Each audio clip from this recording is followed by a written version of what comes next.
trouxe o seu matrimônio para cá. E, obviamente, cada um nas suas mais variadas situações, condições. Alguns, como já foi falado aqui, e certamente não foi falado baseado numa lógica, numa estatística.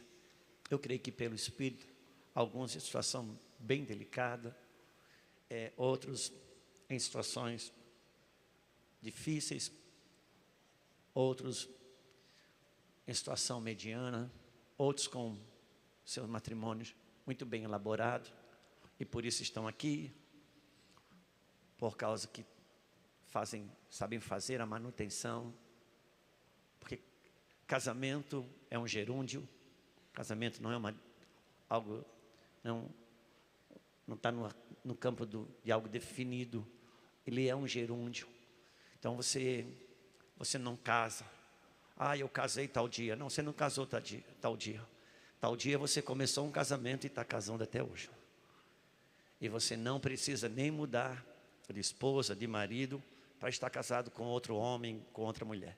Se você tem 20 anos de casado, com 5 anos de casado seu marido não era o mesmo, com 10 não era o mesmo, com 15 não era o mesmo, porque a gente muda no meio do processo, mas casamento ele precisa de manutenção.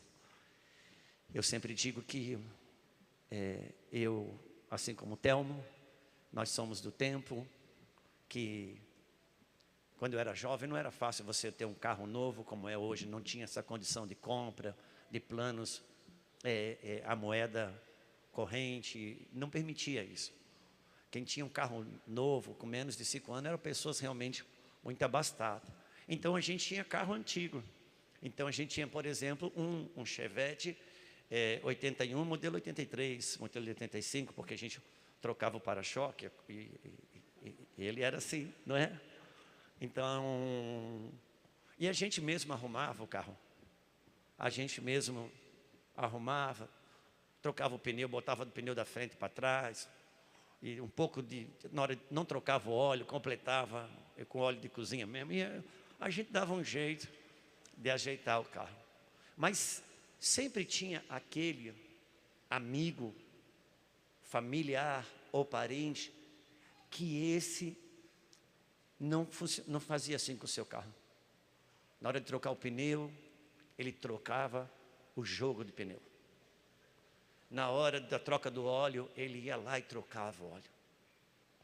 No tempo da data que o manual do carro dizia que tinha que trocar, ele fazia a manutenção. Então, quando a gente tinha que fazer uma viagem, dirigir 2 horas, 3 horas, que naquela época era a mesma coisa que viajar 8, 10 horas hoje, a gente ia pedir o carro para essa pessoa, porque ele fazia a manutenção certinho. Então, o casamento é assim. Se você quiser fazer uma viagem curta, andar só, você pode fazer qualquer manobra que vale. Mas se você casou para fazer uma viagem longa, você precisa fazer manutenção. Então eu louvo a Deus por aqueles que estão aqui fazendo manutenção, e por aqueles que de alguma maneira vieram reposicionar a sua forma de cuidar do seu casamento. E eu penso que nós, os que passam aqui, obviamente, falando sobre casamento e família, não vão trilhar em ruas muito diferentes, mas eu gostaria de pensar um pouco nessa noite, com os matrimônios que estão aqui, sobre o fator aliança, porque um grande percentual dos casais que estão aqui tem uma confissão de fé apontada para Cristo Jesus, e outros que não têm essa confissão definida, clara, devidamente exposta, mas eu tenho certeza no meu coração que são pessoas que estão sendo atraídas por esse lugar. E quem tem um casamento, quem é cristão, quem se converteu, quem nasceu de novo, quem tem a fé em Cristo Jesus, se ele quiser entrar nos parâmetros de um matrimônio, no modelo de Deus, uma coisa que ele vai precisar compreender é aliança. Ter aliança como um fundamento revelado no seu coração. Ter aliança como um fundamento revelado na sua vida. Por quê? Porque Deus, Ele não trabalha fora da aliança. A salvação, ela veio a partir de uma aliança. O sangue derramado na cruz é uma aliança. Por quê? Porque o sangue é a moeda da aliança. O sangue é a moeda do reino. Quem inaugurou o reino de Deus, inaugurou com o seu sangue. Por isso está escrito que Ele não nos comprou nem com ouro e nem com prata. Quando Deus chama Abraão, e ali Ele inicia o evangelho pregado a Abraão, Ele começa com Abraão uma aliança. Ali Ele determinou a circuncisão e chamou Abraão de pai da fé, porque colocou Abraão para sacrificar o seu próprio filho, na demonstração de que o próprio Deus faria com seu filho na cruz. Matou o seu próprio filho, sacrificou o seu próprio filho e o retomou em ressurreição, resgatando aquilo que era a sua esposa, a igreja, eu, você. Porque esse foi o tipo de Adão, que morreu solteiro e acordou casado. E quem não compreende a aliança, não tem ausência de estabilidade para a sua vida com Deus, para a sua vida de fé. E Deus fez uma única aliança com Abraão. Ele só fez uma aliança com Abraão. Mas se você estuda, aliás, todo cristão devia estudar muito a vida de Abraão. Por quê? Porque a Bíblia diz que ele é o pai da fé. E a Bíblia diz que eu e você, Paulo revela em Gálatas que todos os que são de Cristo Jesus são herdeiros das bênçãos de Abraão, são herdeiros da herança de Abraão pela fé. Então, e a Bíblia mostra um homem mais próspero da face da terra, um Abraão, um homem super próspero. Agora, se eu sou crente em Cristo Jesus, e tem uma Bíblia falando que em Cristo Jesus eu sou herdeiro de todas as bênçãos de Abraão, eu devo estudar a história de Abraão. Mas às vezes não. E eu no ímpeto, no alvo de querer ser próspero, eu sou capaz de estudar o Bitcoin 3 horas por dia, mas não estudo a história de Abraão. Quer ser próspero no modelo de Deus, estuda esse homem. Mas como Deus lidou com ele, como ele se desenvolveu com Deus. E uma das coisas que você vai ver é que a aliança com Abraão, Deus fez uma única vez, mas Ele reencontrava Abraão e havia pactos de aprofundamento. Dentro da mesma aliança havia pactos de aprofundamento. E todo casamento que vai progredindo, ele tem esse chamamento de pactos de aprofundamento. E quem não compreende a aliança, não consegue viver o casamento no padrão de Deus. Por quê? Porque vai ter a sua pauta, vai ser a sua pauta apoiada no relacionamento. E não vai ser o seu casamento apoiado em aliança. Vai ter seu casamento apoiado em relacionamento. E aliança protege relacionamento. Relacionamento não protege aliança. Algumas pessoas acham que Deus, o crente acha que Deus o guarda porque Deus o ama. É uma verdade? É. Mas é melhor compreender isso. Porque se Deus me guarda porque Ele me ama, então Ele não ama quem está no inferno. Ele não ama quem vai para o inferno, então. Mas eu sei que o meu Deus e o teu Deus ama todos. E por que Ele te guarda? Ele te guarda. Não é necessariamente porque Ele te ama, na concepção minha de amor. Ele me guarda porque Ele é fiel a uma aliança. Porque amor para Deus não é o quanto que você beija ou abraça. Amor para Deus é o quanto que você honra uma aliança. Porque Deus trabalha a partir da aliança. Em Gênesis, no capítulo 2, ou melhor, no capítulo 22, versículo 2, Deus pede para Abraão o seu filho, Isaque. Eu não sei se eles estão colocando aí na tela. Se tivesse, eu ia ler com você. Em Gênesis capítulo 22, versículo 2, Deus fala assim: Abraão, sacrifica o teu filho. Toma o teu filho, o teu único filho Isaque, a quem amas, e sacrifica ele. Você vai no monte, eu vou te mostrar. Agora o mesmo capítulo 22, versículo 12. Pode colocar aí o 12. Obrigado. Então ele disse: não estenda mão sobre o rapaz, nada lhes faça, pois agora sei que temes a Deus, porquanto não me entregastes, porquanto não me negastes o teu o filho, vírgula, o teu único filho. Só que Abraão já tinha um filho de 14 anos. Ismael já tinha 14 anos. Mas Deus faz questão de dizer teu único filho. Por quê? Porque Deus trabalha a partir da aliança. E isso não está necessariamente ligado a você que nasceu fora de uma aliança de casamento. Não, Paulo vai explicar que Agar e Sara é dois tipos de igreja. Dois tipos de Jerusalém, uma feita na carne e outra feita no espírito.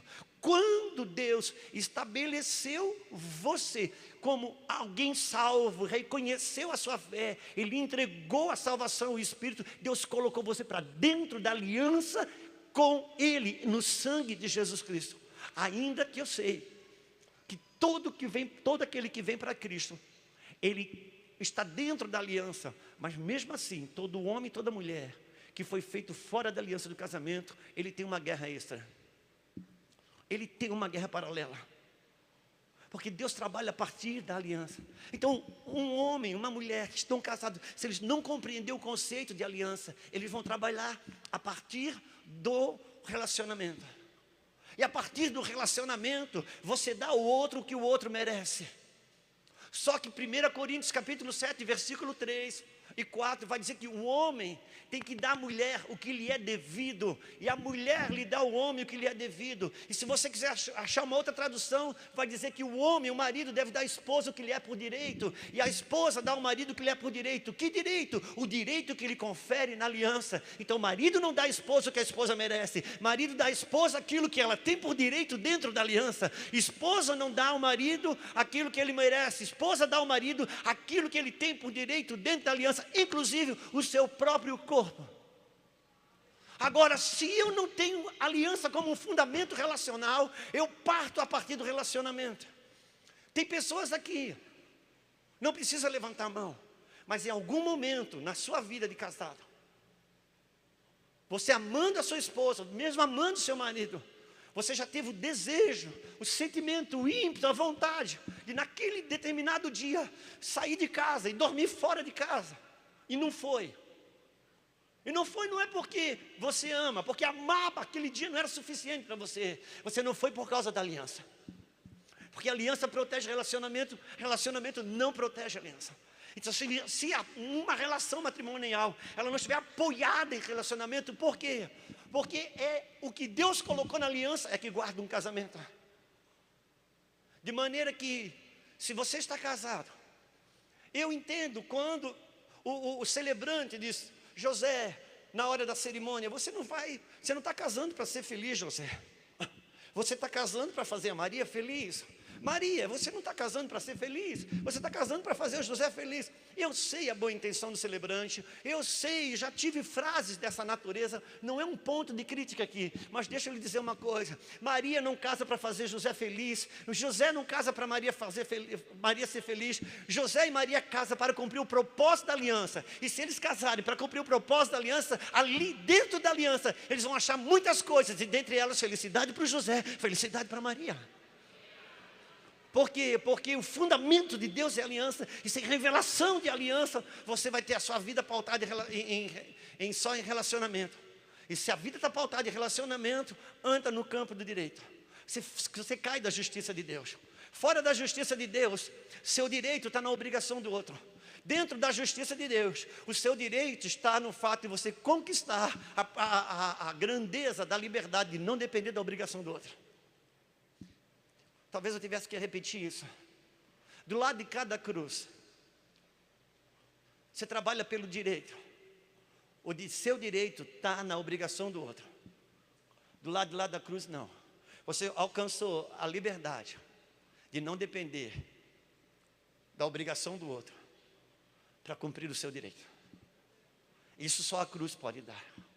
Mas dentro desse contexto, eu queria pedir para você abrir a Bíblia, só para a gente não dizer que a gente não é crente. Vai que alguns estão aqui e estão pensando, sem Bíblia não dá para dizer que a gente é crente, então vamos ser evangélicos e vamos abrir a Bíblia só um instante. No capítulo 3 de Êxodo, se você puder abrir comigo, no versículo 1, vai dizer assim, Êxodo capítulo 3, apacentava Moisés o rebanho de Jetro, seu sogro, sacerdote Midian, levando o rebanho para o lado oriental no deserto, chegou ao monte de Deus. Apareceu-lhe o anjo do Senhor numa chama de fogo, numa sarça ardente. E quase todos nós conhecemos esse texto.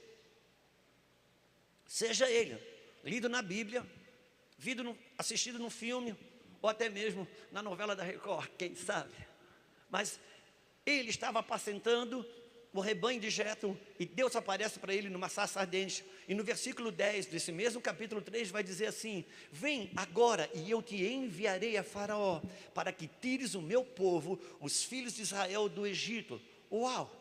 Então Deus aparece e diz: vem cá, Moisés, você se criou no Egito e agora você está 40 anos aqui. Imagina 40 anos depois, Deus pensa, Moisés que conhecia as profecias, que ouviu da mãe, que ele era um libertador. Moisés que sabia que ele foi salvo pelas águas bem no tempo da profecia de libertar o povo do Egito. E agora isso, Deus vai buscar ele e diz: chegou a hora, meu filho, você vai para o Egito libertar o seu povo. Capítulo 4, versículo 18, vai dizer assim: saindo Moisés, voltou para Jetro, seu sogro. Ele disse: deixa-me ir, voltar a meus irmãos que estão no Egito, para ver se ainda vivem. Disse-lhe Jetro: vai, tem paz. Versículo 20, tomou, pois, Moisés a sua mulher e os seus filhos, e fez-lhes subir num jumento, e voltou para a terra do Egito. Uau! Então Moisés vai até o seu sogro, e diz: o meu Deus está me chamando para o Egito, e eu preciso que você me libere. Eu, sua filha, seus 2 netos, vai ser uma distância, vai ser uma dor, do dia para a noite, sem a sua filha perto, sem os 2 netos, mas é uma missão, Deus me confiou, e eu devo ir. E o Jetro liberou ele beija o sogro e vai com a sua esposa e com seus 2 filhos. Isso está no capítulo 4. Agora, Êxodo capítulo 18. Entre o 4 e o 18, já aconteceu as 10 pragas. Moisés já arrancou o povo do Egito. Moisés já atravessou o Mar Vermelho. Já tem nuvem, já tem pão caindo do céu, tem nuvem durante o dia, tem coluna de fogo durante a noite.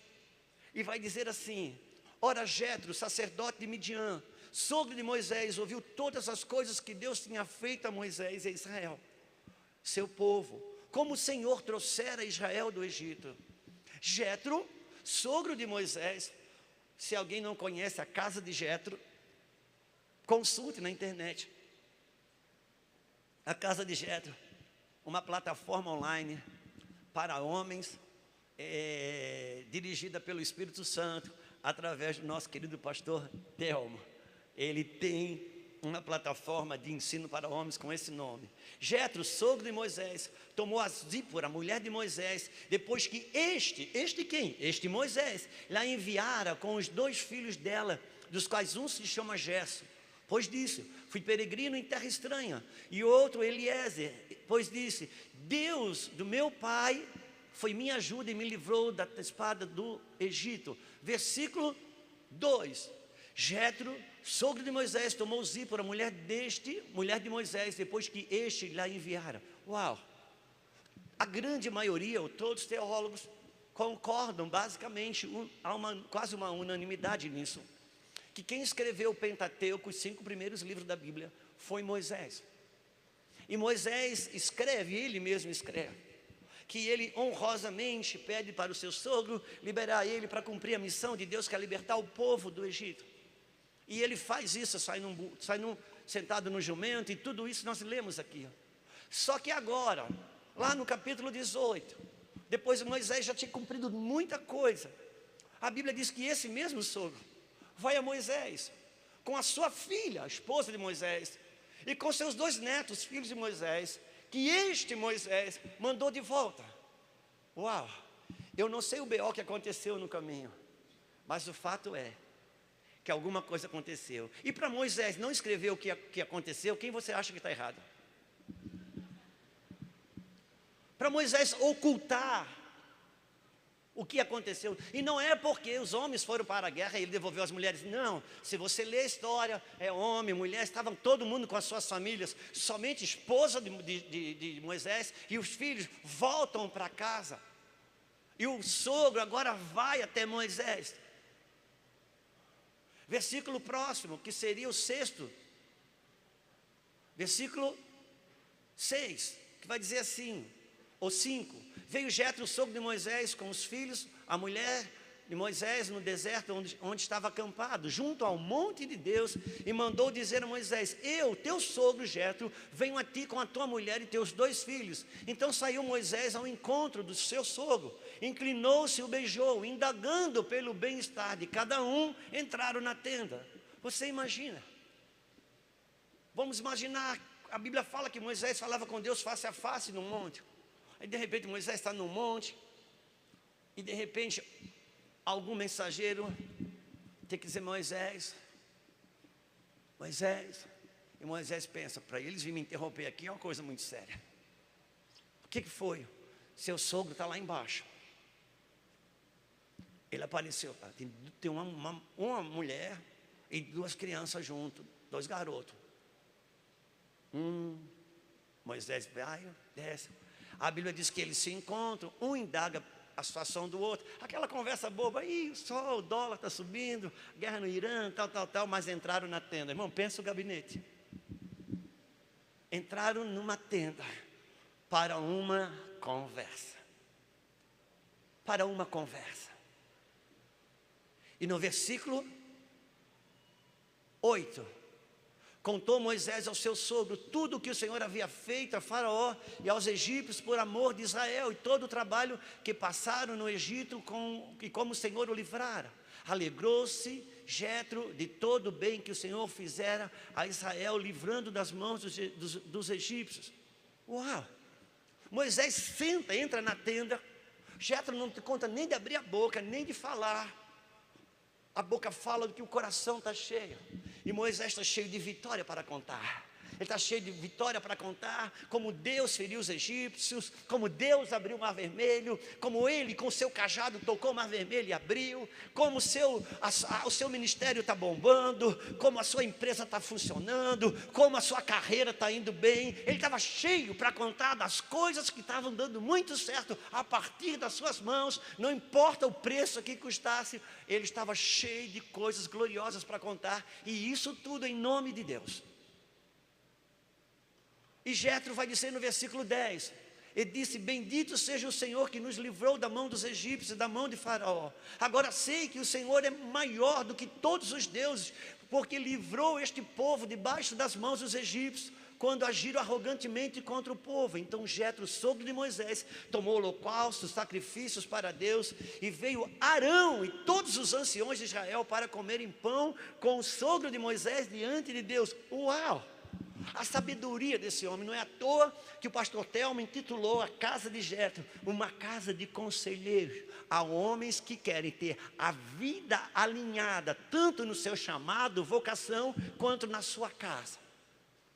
E ele não repudia, ele não ignora, ele não toca na unção de Moisés, ele não toca na autoridade de Moisés. O cuidado que esse homem teve, que Miriam não conseguiu ter, porque ficou leprosa, porque confundiu as coisas na qualidade de irmã mais velha, que praticamente criou Moisés, se achou no direito de desafiar Moisés, de contestar Moisés sobre a forma que ele estava fazendo as coisas, e ela passou dos limites e ficou leprosa.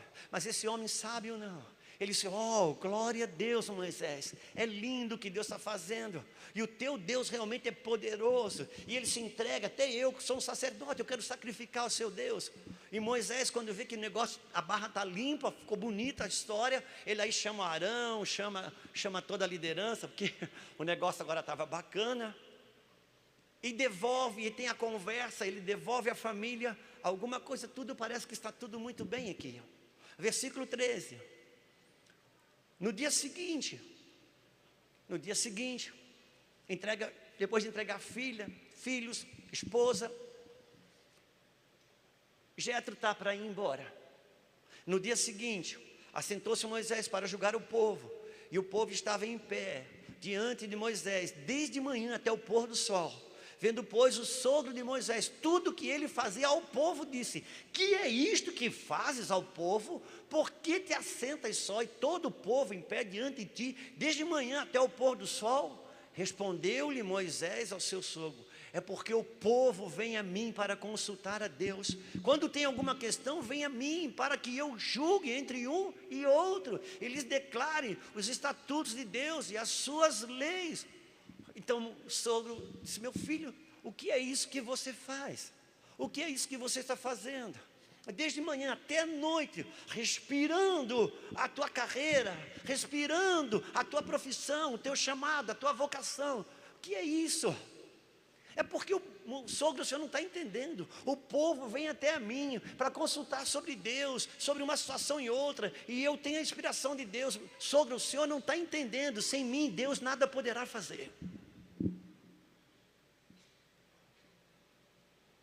Responde o sogro, versículo 17. O sogro de Moisés, porém, lhe disse: não é bom o que fazes. Não é bom o que fazes. Moisés, parabéns pelo chamado, parabéns pela sua empresa, parabéns pelo seu esforço, parabéns por tudo que tuas conquistas, parabéns pela sua vocação, parabéns pela sua carreira, parabéns pelo seu ministério, parabéns por tudo aquilo que você faz. Mas se isso está fazendo você deixar a sua família para trás, não é bom o que fazes.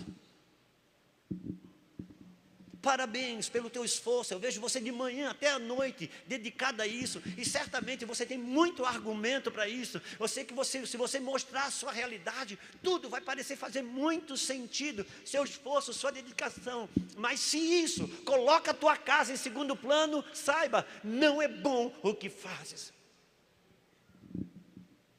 Eu fico imaginando, se eu fosse Moisés, eu fico imaginando o Juscelio sendo Moisés. Estou face a face com Deus, orando, e alguém chama: o teu sogro está lá embaixo. Eu desço e o sogro vem dizer para mim que não é bom o que eu faça. Então, parece que eu já vejo eu dizendo: ô sogro, não é por nada não, quero parecer arrogante, nada. Mas o senhor tem noção com quem que eu estava até agora?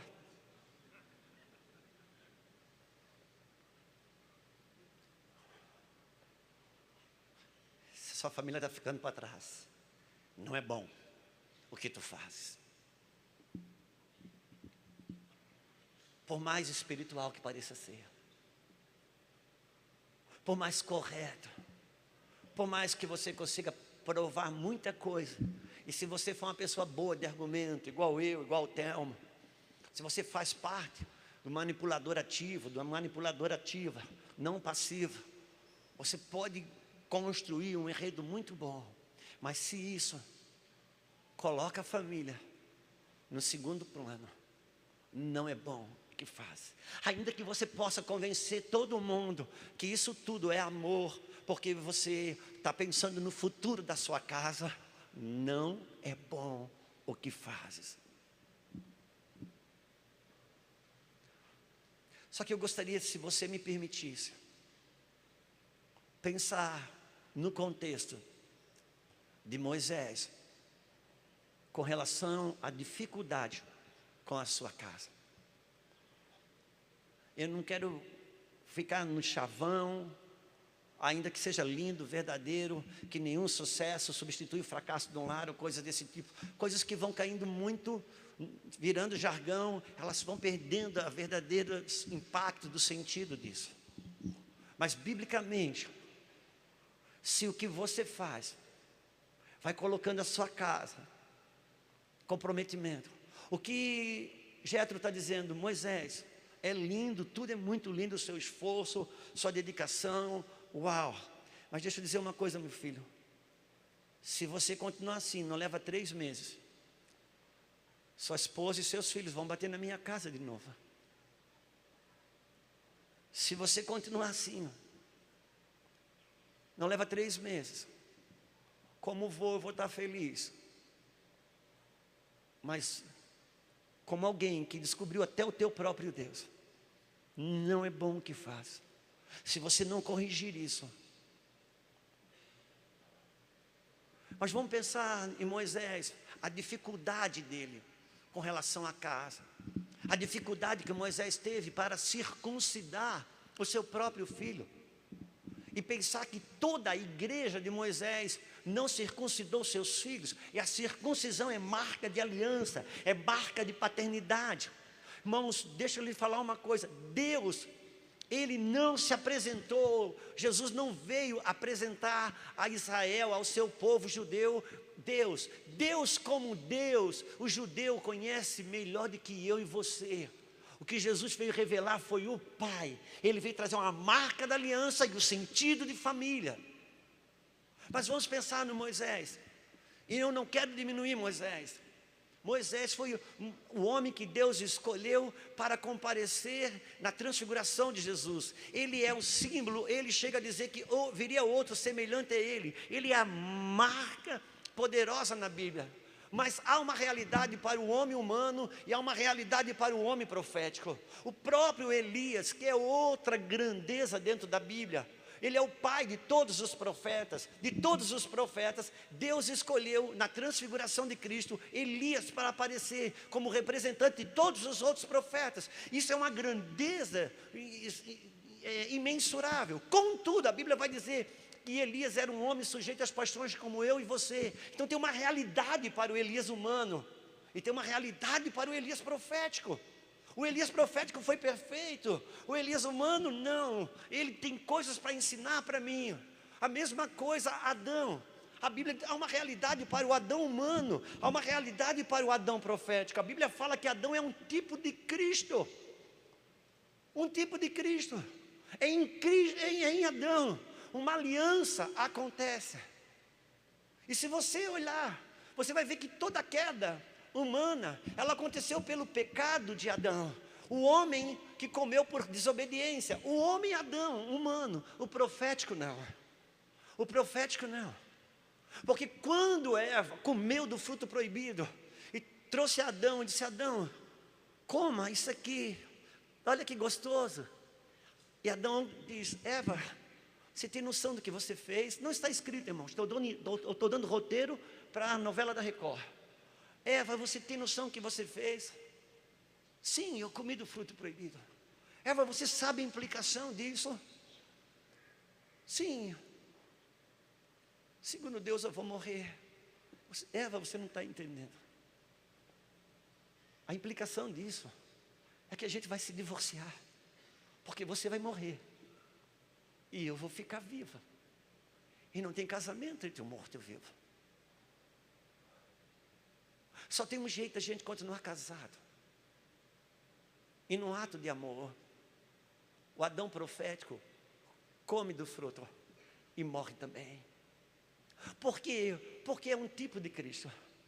2 Coríntios capítulo 5, versículo 21, vai dizer que aquele que não conheceu o pecado, Deus o fez pecado, para que nele fôssemos achados justiça de Deus. Jesus, ele, quando a humanidade come do pecado e morre, Jesus vem, come do pecado também e morre também. Por quê? Para que ressuscitando a Cristo, ressuscite também a sua igreja e o casamento vivo possa voltar. Foi isso que Adão, quando Deus leva Adão a um profundo sono, Deus não botou Adão para dormir, Deus matou Adão. E quando Deus matou Adão, Deus enfiou a mão lá dentro, trouxe uma esposa. Quando Adão acorda, a esposa estava no seu lado, porque isso é um tipo de Cristo, que na cruz foi morto por Deus e foi rasgado no lado, saiu água, sangue, pela água da palavra, pelo sangue da redenção, arranca, nasce a sua igreja. Então Adão dorme solteiro, acorda casado. Cristo dorme na cruz como unigênito e acorda como primogênito. Ele dorme solteiro e ressuscita casado. Por isso eu e você hoje podemos ter o Espírito de Deus dentro de nós, uma aliança no vivo por causa da fidelidade. Então, o homem humano comeu por desobediência, o profético comeu por fidelidade a uma aliança. Assim como Moisés, que não entrou na terra prometida, Um homem que cometeu um único erro, irmãos, a Bíblia diz que ele foi fiel em toda a casa. E um dia era para ele falar com a rocha, e ele bateu na rocha. Isso foi suficiente para ele não entrar na terra prometida. Por quê? Porque desobedeceu a Deus, sim. Quem? Um homem humano. Um Moisés humano não entrou na terra prometida. Por quê? Porque desobedeceu a Deus. O Moisés profético, não. Não entrou na terra prometida porque ele representa a lei, a entrada é por graça. Agora vamos pensar nesse homem Moisés. A grandeza do Moisés profético é uma realidade, mas um homem humano. Um homem que não teve uma relação com o pai. Não teve relação com uma paternidade. Um homem criado por 3 mulheres. Sua mãe Joquebede, sua irmã Miriam, a filha de Faraó. Suas figuras masculinas eram difíceis, tutores, um homem tirano como Faraó. Moisés teve dificuldade de circuncidar seus próprios filhos. Toda a igreja de Moisés não circuncidou seus filhos. Até que para entrar em Canaã, Deus fala, Moisés, Deus lhe entrega um sucessor chamado Josué, que agora vai levar o seu povo para entrar em Canaã. E a primeira coisa que ele faz é circuncidar, porque senso de aliança, Deus trabalha a partir da aliança. Qual é a marca de Moisés? Arrancou o povo do Egito, mas não pôde introduzir em Canaã. E quem que ele chama para entrar em Canaã? Deixa eu lhe falar uma coisa. Eu não saberia explicar isso dentro de uma grandeza teológica. Eu quero despertar somente para uma possibilidade, para uma faceta dessa verdade, uma consideração, que eu não quero aqui fazer defesa teológica, doutrinária, mas eu quero que você considere isso. Considere o fato de que uma coisa é sair do Egito e outra coisa é entrar em Canaã. Considere a sombra dessa realidade espiritual. Que Jesus disse que a vinda do Filho do Homem será como nos dias de Noé e será como nos dias de Ló. Quem já leu isso um dia na Bíblia? Talvez ninguém tenha lido, porque eu não vi ninguém levantar a mão. Estava esperando que você tivesse um pouco de mais comigo. Ainda bem que eu tenho confiança no que eu estou fazendo, porque senão estava roubado. Jesus disse, a vinda do Filho do Homem será como nos dias de Ló e será como nos dias de Noé. E por que Ló e Noé? Traz a representação daquela vinda gloriosa de Cristo. É porque nessas duas realidades há um juízo final. Em Ló há um juízo final sobre a cidade de Sodoma. Em Noé há um juízo final. O dilúvio acontece com uma realidade. É que em Ló a família é quebrada, não tem continuidade.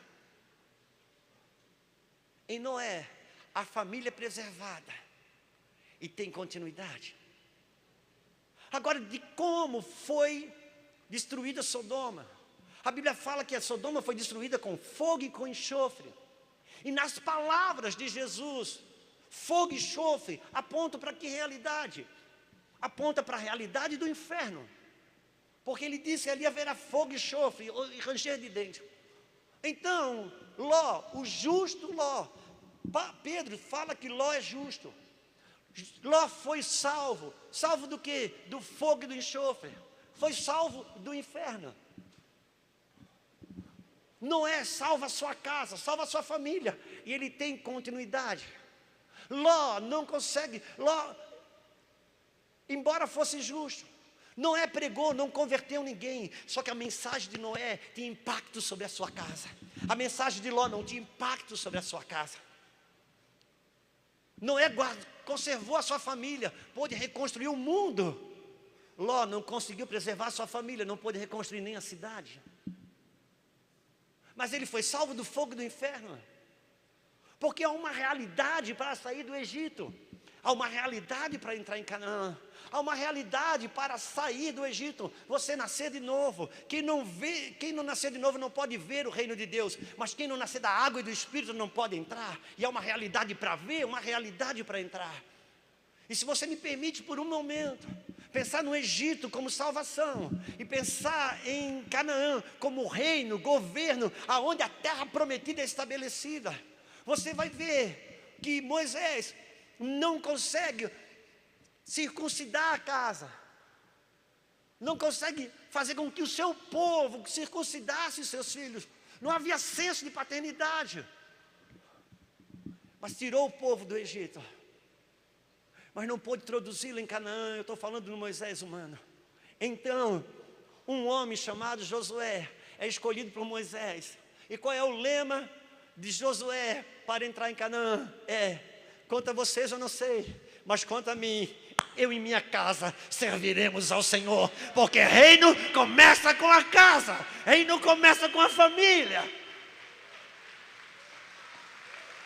Deus levanta um homem chamado Josué, e ele tinha um lema: minha casa, minha família. Esse era Josué. Tinha o entendimento de família. E o reino de Deus começa com família. Por isso que o primeiro rompimento ao entrar em Canaã foi destruir a cidade de Jericó. Eu sei que alguns gostam de dizer que o povo de Deus conquistou Jericó. E eu preciso dizer que Jericó não foi conquistada. Jericó foi destruída. Quem foi conquistada foi a família de Raabe. Porque no reino de Deus você começa pela família, por meio de uma aliança. Se para sair do Egito o sangue estava marcado nos umbrais da porta, para sair de dentro de Jericó, o cordão carmesim, vermelho, o mesmo sangue estava lá. E salvou uma família. Você imagina, Deus trabalha a partir da casa. Você imagina Deus chegando no Egito e dizendo: Moisés, você fala para o povo sobre a Páscoa, mate um cordeiro e pega para eles, diz para eles pegar o sangue do cordeiro e falar com cada um, fale com cada um. Aquele que crê na Páscoa, no livramento que o Senhor vai dar, você marca o sangue na testa dessa pessoa. Aquele que não crê, você não marca. Aquele que crê, se você chegar numa casa, o pai diz que crê, marca o sangue ali. Se a mãe não crê, não marca. Só que não está escrito assim. Você acha que toda a casa creu? Você acha que toda a casa creu? Eu fico imaginando, é mais roteiro para a novela da Record. Eu faria aquela mãe matando o cordeiro e o pai perguntando: o que é isso? É a Páscoa do Senhor, nunca havia existido. Nós vamos matar o cordeiro e vamos marcar com sangue. O anjo destruidor vai passar aqui e a nossa casa não vai ser condenada. E aquele marido rindo: bobagem, que boba, que fanática, ainda dá o dízimo essa palhaça, ou coisa desse tipo. Ou outra casa, você vê aquele garoto de 15, 14 anos, crendo na Páscoa, marcando, e o pai e a mãe talvez nem aí. Só que na hora que o anjo passou, salvou a casa que estava marcada. Porque se um crer e marcar o sangue na casa, toda a casa pode ser salva. Porque Deus trabalha com aliança a partir do sangue. Agora, Deus fala para Moisés. Moisés escolhe Josué. Eu queria que você pegasse isso dentro do seu espírito. São realidades espirituais. São fundamentos da fé que sustenta, que derruba demônios, que desfaz adultério, que despedaça iniquidades geracionais. Josué não tinha o nome de Josué. O nome de Josué era Oséias, que quer dizer Javé salva. Moisés troca o nome de Oséias para Josué, que é uma das vertentes da palavra Yeshua. Josué, Jesus, José, são as raízes da palavra Yeshua.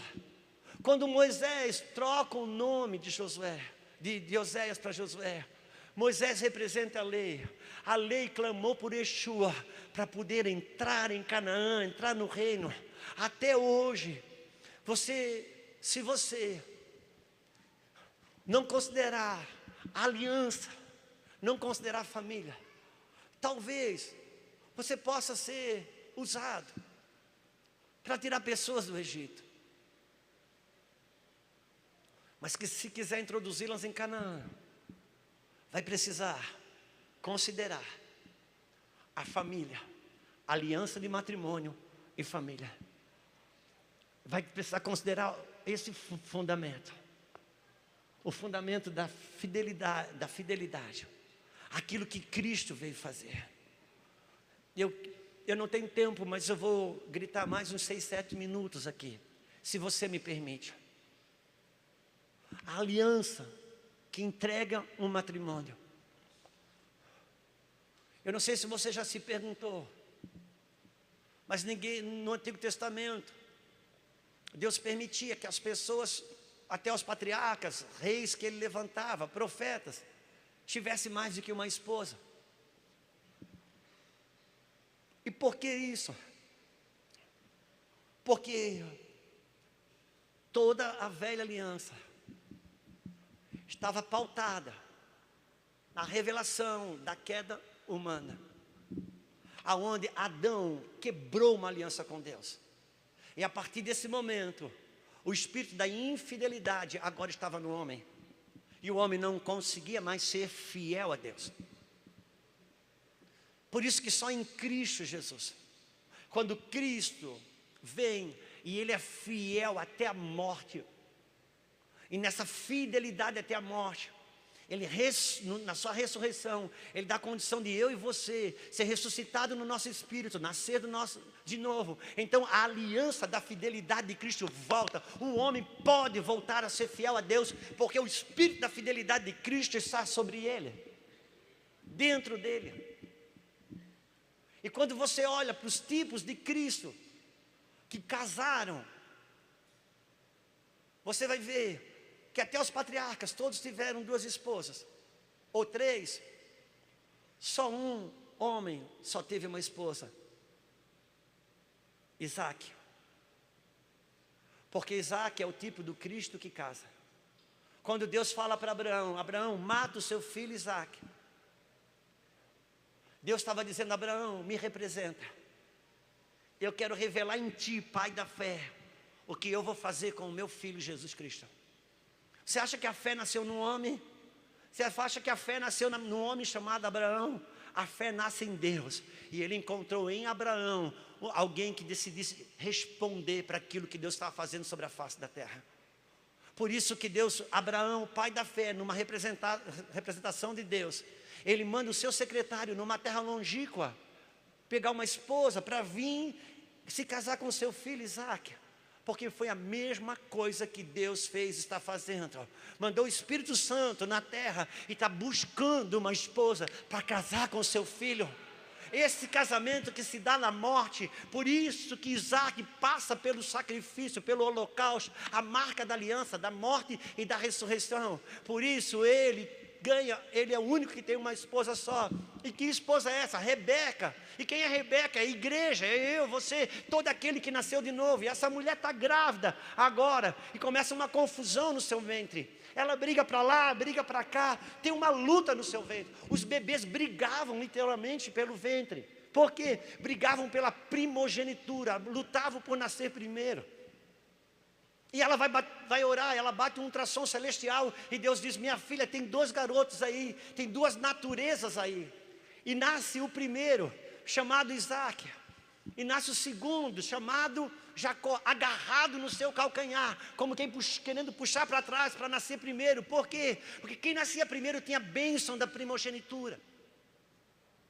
Até que Esaú nasce primeiro, mas a palavra profética é que quem nasceria depois é que seria o primogênito. Então quando nasce, no natural, o primogênito é Esaú, no espiritual, o primogênito é Jacó. E agora começa uma guerra aí, começa uma guerra, até que Esaú um dia, por causa de um prato de comida, ele troca o seu direito de primogenitura. Ele passa, naquele dia, ele ganha um novo nome de Deus.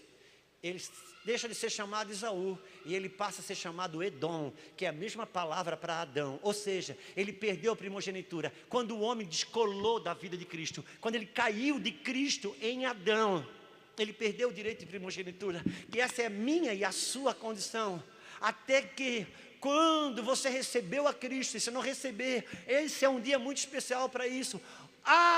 O Espírito de Deus, a bênção da primogenitura, a ressurreição de Cristo, que entra em você e tira você dessa condição adâmica, caída, cujo Espírito não consegue ser fiel a Deus, e muitas vezes não consegue ser fiel às pessoas, mas quando você nasce de novo, a primogenitura, a bênção do Cristo, você descola do homem caído, morto, chamado Adão, e Cristo em vós, esperança da glória, e agora o Espírito da fidelidade está em você, e agora você pode responder com fidelidade a Deus, com fidelidade a um funcionário, a um patrão, a um vizinho, e sobretudo, ser fiel a uma aliança, porque a aliança é a marca de Deus. E agora, Rebeca, o símbolo da igreja, tem dois bebês gritando e brigando, pelas guerras da carne, que troca o direito de primogenitura pelo seu apetite. E sabe que Esaú fala quando ele vai entregar o direito de primogenitura? Ele chega em casa cansado, muito cansado, e ele diz, Jacó diz, e ele pede, Jacó, deixa eu comer esse prato de comida seu lindo, esse guisado. Jacó disse, eu não dou, mas eu negocio. O que é que você quer? Eu quero o seu direito de primogenitura. Sabe o que ele diz? Cansado e fadigado do jeito que eu estou agora, do que me adianta o direito de primogenitura. O diabo não quer te parar, o diabo quer te cansar, porque no teu cansaço, na tua fadiga, você luta pelos teus direitos da terra e vai perdendo os direitos que a salvação, a graça de Deus, o milagre de Deus te oferta.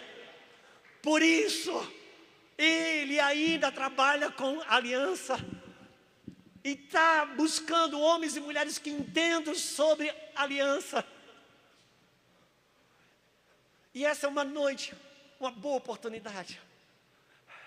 E através da aliança, filhos que nascem a partir da aliança. Levante a mão aqui, quem tem filho, quem sabe você. Obrigado, tem uma meia dúzia, mas já está bom. Deixa eu lhe dizer uma pergunta. Ouça-me. Você acredita que se uma criancinha morre, ela está salva?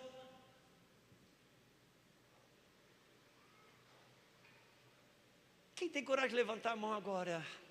Uau, que bom. Isso significa dizer que Deus te entregou um filho salvo. Dali para frente, irmão,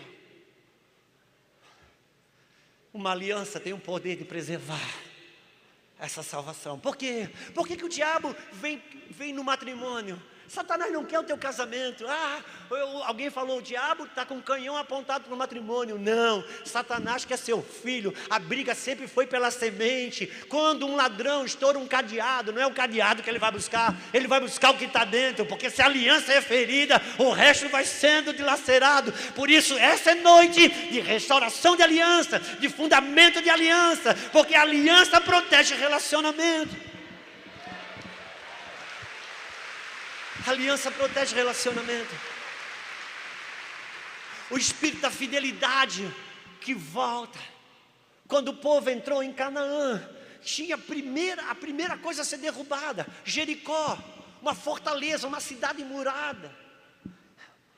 Ali, irmãos, para a novela da Record, era um monte de muro intransponível que ia ser derrubado.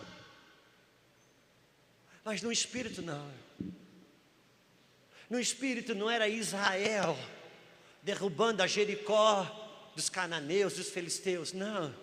Jericó é uma fortaleza que fala da minha e da sua natureza caída, que não consegue ser fiel a Deus.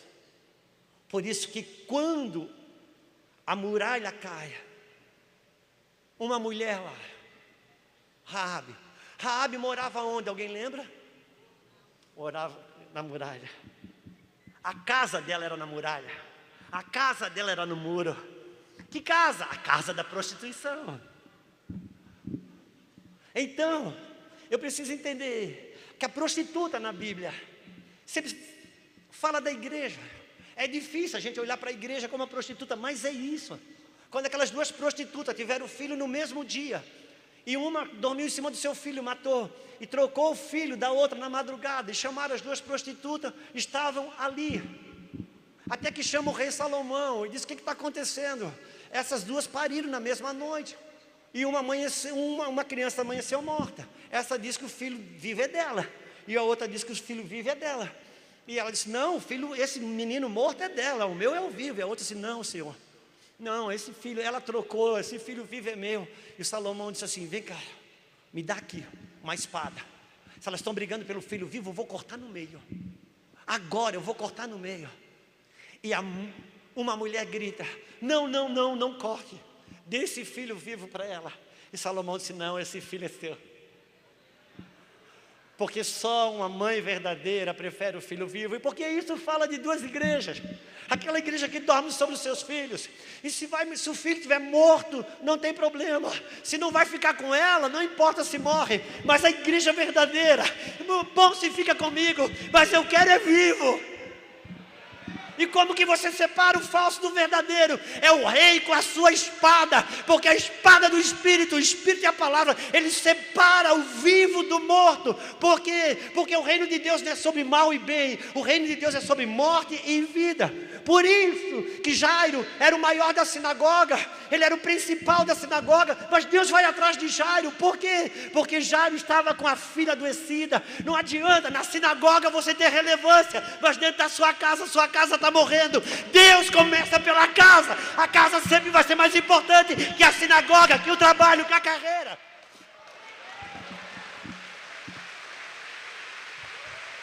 E ele está chamando homens e mulheres que considerem a aliança, que pense em família, porque Deus começa a partir da família. E o ponto aqui, nessa sua família está inteira ou pela metade. O ponto aqui é quanto que você pode resgatar. A liberação do resgate, de você alinhar o coração. Arrependimento para Deus é você concordar com Ele, não é chorar. Vai passar pelo choro, vai passar pela alma, mas arrependimento é concordar com Deus. Quando Deus entra na casa de Zaqueu, eu não sei se aquele homem tinha dívida, eu não sei se ele era ladrão, eu não vou saber, eu não sei os detalhes disso. Mas uma coisa é certa: quando ele recebe Jesus na casa, e ele diz assim: eu vou pagar todo mundo que eu devo, e se eu defraudei alguém, eu quero compensar com juros e tudo. E Jesus disse: hoje a salvação entrou aqui nessa casa. Ah, irmão, se eu fosse Jesus, Zaqueu, cara, você é político, você não é um cara bom, Zaqueu, vamos fazer o seguinte, Zaqueu, você sai, paga todo mundo, traz aqui as cartas de anuências, duplicata plaga, traz aqui o teu nome limpo, ajeita as coisas, que eu vou liberar a salvação na sua casa. Só que não, Zaqueu não tinha botado nem a mão na carteira, Zaqueu não tinha pago ninguém. E Jesus disse: hoje a salvação entrou aqui. Por quê? Porque quando o coração se alinha, o céu já começa a liberar recurso.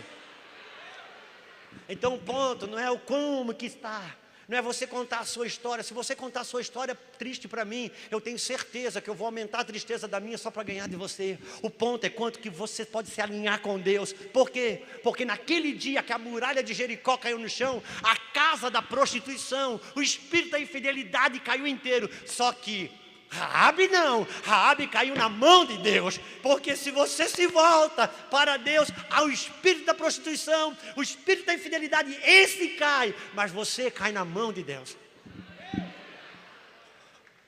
Deus pegou a mais improvável para dizer: aquela mulher não recebeu só os espias, ela recebeu a palavra.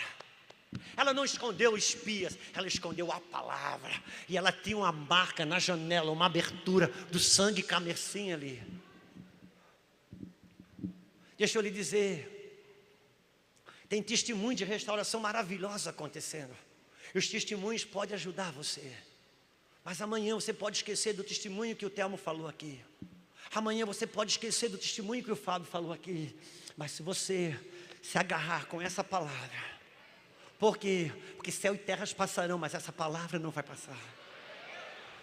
O Senhor te trouxe nesse lugar. É chavão? Pode ser, só que não. O Espírito Santo, Ele te trouxe nesse lugar para dizer: se você está deixando a casa para trás. Não é bom o que faz. Você pode falar face a face com Deus como Moisés, mas teve que descer e ouvir: não é bom o que fazes. A aliança com o Senhor em primeiro lugar, por causa do espírito da fidelidade. Eu não tenho para entregar. 32 anos de casado. Vou fazer 33 em julho. Eu sei que eu vou falar, é só uma maneira didática de falar. Dos 14 primeiros anos de casamento, 3 meses no primeiro semestre, 3 meses no segundo semestre. Eu saía de casa segunda e voltava sexta. Saía de Itajaí, viajava quase 4 horas de carro, porque era a forma da BR-101 naquela época. E eu trabalhava na região de Criciúma, na região da Abapai. Não havia internet, só começou a aparecer internet no computador, não havia mais smartphone, não havia nada. Eu podia fazer o que eu quisesse, sair com quem eu quisesse. E passei nesses 14 anos um período bem difícil com relação à igreja. Fui estraçalhado pelo trem evangélico, dores, sofrimento. Muitas vezes me passou muita coisa pela cabeça. Muitas vezes era muito mais fácil para mim pregar do que segurar o controle naquele quarto de hotel, que a tal da Sky tinha chegado e tinha tantos canais para assistir, e eu podia assistir o que quisesse. E Deus me guardou de eu nunca trocar uma mensagem com ninguém ou coisa desse tipo. Porque só que com isso tudo eu nunca fui fiel à minha esposa. Porque Deus não busca que você seja fiel à sua esposa, e Deus não busca que você seja fiel ao seu marido. Eu sempre fui fiel ao Senhor, e minha esposa desfruta dessa fidelidade até hoje. E minha esposa sempre foi fiel ao Senhor, e eu desfruto dessa fidelidade até hoje. Eu sei que se você separar essa frase que eu falei agora e colocar no Instagram, isso dá BO. Eu só criei uma estratégia pedagógica aqui.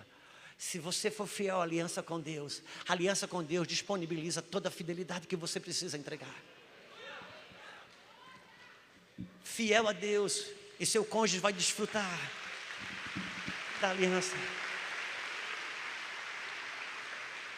O maior milagre é o milagre da aliança que Ele fez comigo.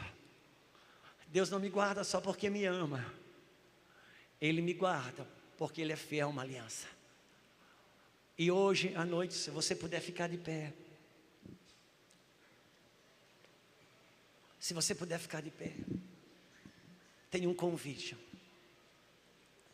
O convite para colocar a aliança acima dos teus sentimentos. E os meus sentimentos como ficam? A aliança tem um poder de curar isso. Sabe a ceia?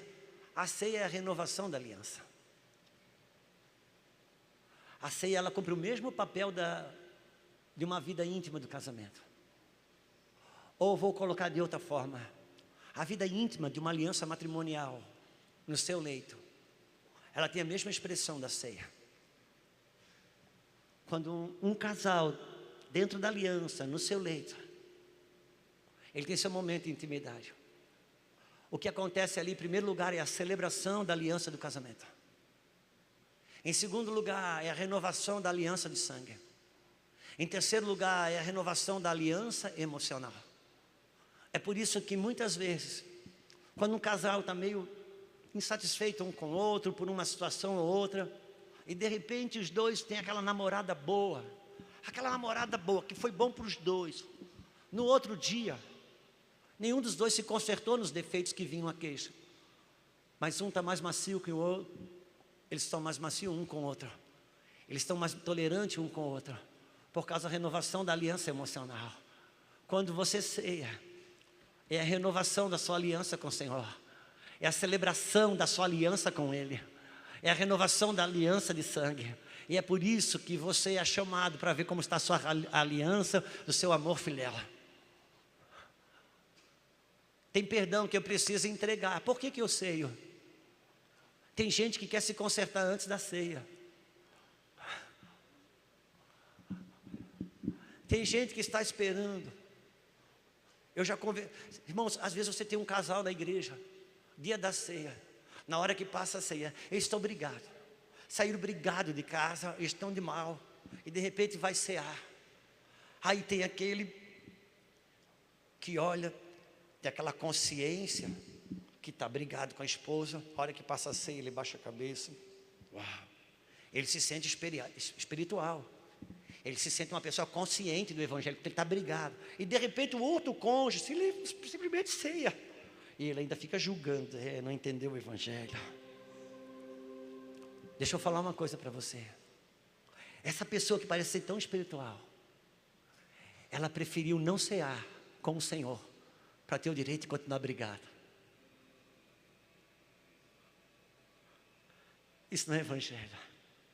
Quem sabe o outro disse: eu vou cear, porque na ceia tem um recurso da reconciliação que eu não consigo entregar para ele, que eu não consigo entregar para ela. O que você procura dentro de você hoje como recurso para melhorar ou restaurar a tua aliança matrimonial, não adianta procurar dentro de você que não está, mas nele você tem. E encontrando nele você vai, porque não tem a ver com você, mas com o Senhor. Hoje uma boa noite. Há umas 3.000 ceias para a gente dizer assim: meu filho, pega o recurso da ceia do Senhor. Aqui está todo o perdão que você precisa. Aqui está toda a cura que você precisa. Aqui está toda a restauração que você precisa. Você pode errar como for. Deus não necessariamente Ele vai te aprovar, mas se você buscar Ele, o acesso você vai ter. Porque Ele tem uma aliança contigo.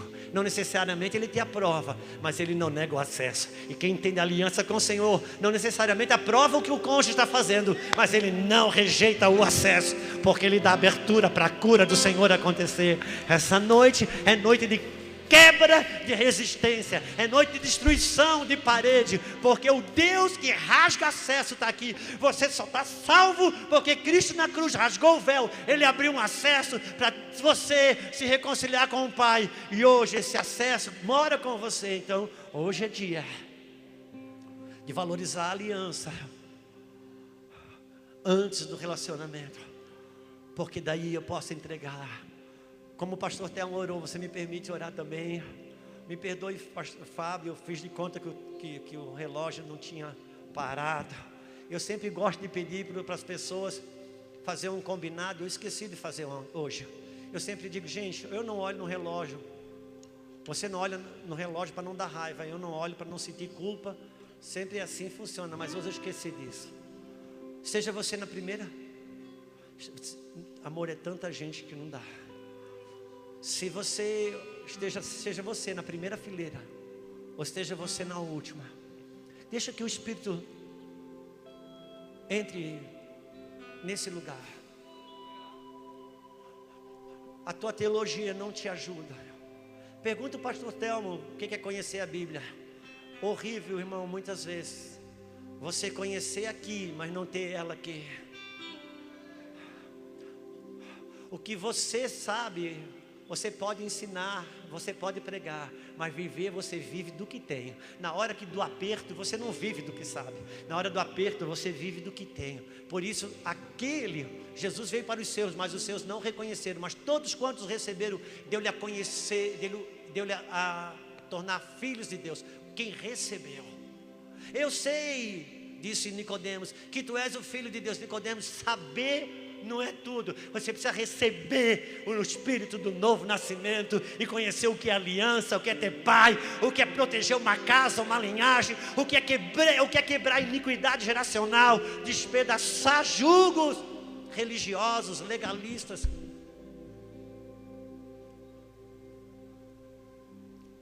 Conhecer o vinho da nova aliança, aquele que Jesus entregou na boda de Canaã, que quanto mais tempo passa, melhor fica.